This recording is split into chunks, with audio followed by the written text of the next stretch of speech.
Halo semuanya, Assalamualaikum warahmatullahi wabarakatuh. Perkenalkan, nama saya Friendianto Ar-Rahman. Pada kesempatan kali ini, saya akan menjelaskan salah satu materi penting dalam teori sastra, yaitu pendekatan sosiologi sastra dan strukturalisme genetik. Materi ini membantu kita memahami hubungan karya sastra dengan masyarakat, serta bagaimana karya sastra memantulkan struktur sosial dan kesadaran kolektif zamannya. Oke, yang pertama kita membahas pendekatan sosiologi sastra dahulu ya. Pendekatan sosiologi sastra adalah pendekatan yang mempelajari hubungan antara karya sastra dan masyarakat. Artinya, karya sastra tidak berdiri sendiri, tetapi lahir dari kondisi sosial, budaya, politik, ekonomi, dan ideologi yang pada zaman pengarang.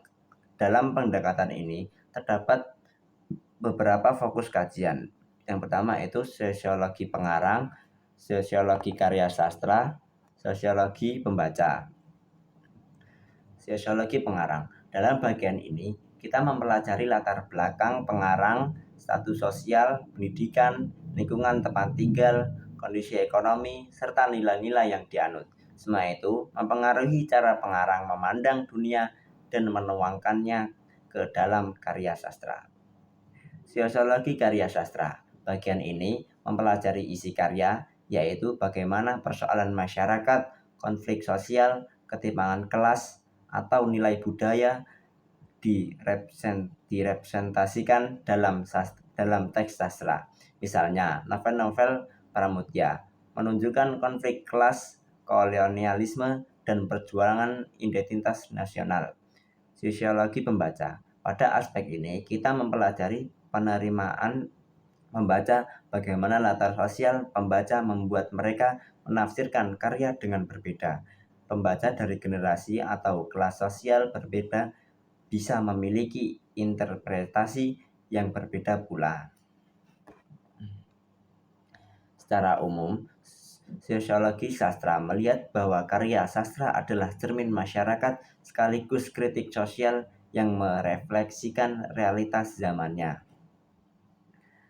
Oke, yang kedua kita membahas strukturalisme genetik. Sekarang kita masuk ke pendekatan yang lebih khusus, yaitu strukturalisme genetik, teori yang dikembangkan oleh Lucian Goldman. Kalau strukturalisme biasanya hanya fokus pada struktur dalam teks, Goldman menambahkan unsur genetik, yang artinya struktur karya sastra berasal dari struktur pikiran kolektif masyarakat yang melahirkan karya tersebut. Konsep dasar strukturalisme genetik. Ada 3 konsep utama. Yang pertama, subjek kolektif. Karya sastra tidak hanya lahir dari individu pengarang, tetapi dari kesadaran kolektif kelompok sosial tertentu. Misalnya, kelas burjois, proletar, kaum intelektual, atau masyarakat tertindas. Yang kedua, pandangan dunia. Worldview. Karya sastra mempresentasikan pandangan dunia kelompok sosial tersebut. Pandangan dunia adalah cara kelompok melihat realitas, masalah, nilai, dan harapan mereka. Yang ketiga, struktur bermakna, meaningful structure. Goldman percaya bahwa karya sastra memiliki struktur yang koheren dan setiap bagian saling berhubungan untuk membentuk totalitas makna. Mengapa disebut genetik? Karena Goldman menelusuri asal-usul atau proses lahirnya struktur karya sastra, bukan hanya melihat hasil akhirnya, ia mencari hubungan antara teks pengarang dan kelompok sosial yang diwakilinya. Contoh sederhana, misalnya novel Max Havelaar, karya Multatuli dianggap lahir dari kesadaran kolektif para kaum humanis Belanda yang menentang kolonialisme. Karya itu bukan hanya suara individu pengarang, tetapi suara kelompok yang ingin melawan ketidakadilan.